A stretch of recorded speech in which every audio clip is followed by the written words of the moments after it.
Hi, Dale here with my daily video diary. Are you ready? Well, fasten your seatbelts because here we go. So here's the deal. I was 21 years old. I just turned 21. I was working for General Tire Test Track in Uvalde, Texas. I've been working there probably about 8 months or so when this incident occurred. And on this particular day, first of all, let me tell you that the track is a 8.5 mile oval track out in the middle of nowhere, and there's 3 lanes on it. So the outer lane, the outermost lane, was designed for traffic running at 70 to 75 miles an hour. The center lane was designed for traffic to run at 65 miles an hour, and then the innermost lane was designed for tractor trailer rigs, 18 wheelers, and they ran at 65 miles an hour. Well, I was scheduled on a 65 mile an hour run in a pickup truck. I had a concrete block in the back, a ton and a half weight. It was held in with 2x4s. And my run was designed to run 65 miles an hour. I was testing off road tires. So the ride was not a smooth ride. It was a bumpy ride to begin with. And during the day, we'd had intermittent rain showers here and there. I mean, you can figure at 8.5 miles, so it could rain on one side and not be raining on the other, right? So anyway, that's the way that was basically the way it was set up. Um, I was tootling along, and it was toward the end of my shift, and I had slid over into the innermost lane. I was in the tractor trailer rig lane, and like I said, it was at the end of the run, so I somewhat relaxed. I mean, I knew basically just a couple more laps, and I was home free. And then also on the seat next to me, we had a daily report. So you log just different incidents and stuff like that. So I was tootling along 65 miles an hour, minding my own business, having a blast.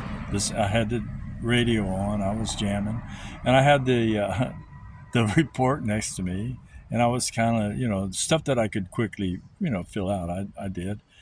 Well, I glanced down, and then the next thing I know, I'm off the track.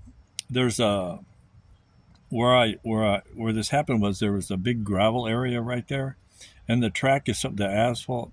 There was like a 6-inch drop off.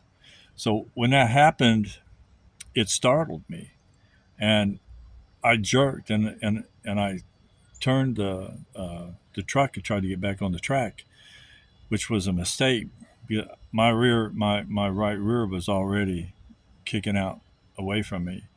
I managed to get it back on the track, but I was totally out of control. I mean, it was just spinning. I was just in a total lost spin. I fought like crazy to get the truck stabilized, get it straightened out, but I just was not able to do it. And then, so you have to remember too that there's other traffic on that track. There's cars going at 70, 75 miles an hour. There's other 65, other trucks driving 65 plus tractor trailer rigs are, and I'm out of control in a full spin in the center of this track, and I cannot get control of the truck. And I mean, it just seemed like an eternity in this out of control spin. It reached a point I I could tell that I was no good was going to come from it. I knew I was about to go over. So it was at that point, it's like I just let go. I told God, here I come. Like I said, I knew I was goner. So, and I relaxed, and then the next thing I know, I'm upside down on the side of the track, and I'm looking up at myself, and I see my seatbelt, and on those style, the old style seatbelts, there's a little button in the center of it. Well, I reached up and pushed that button and released the seatbelt, and I fell down. And I was able to crawl through a small opening in the back of the truck, and I crawled out. And I was standing out there brushing off, and a friend of mine stopped, picked me up, and took me in. They took me to the doctor, and nothing was wrong with me. I mean, nothing. So I survived. I survived to drive another day. So now my shift starts at 3:30 in the morning. So now tomorrow I'm going to tell you the other half of this story. So until then, have a great rest of your evening, morning, wherever you are in the world. Be well, stay safe, and I will talk to you tomorrow. Bye bye now.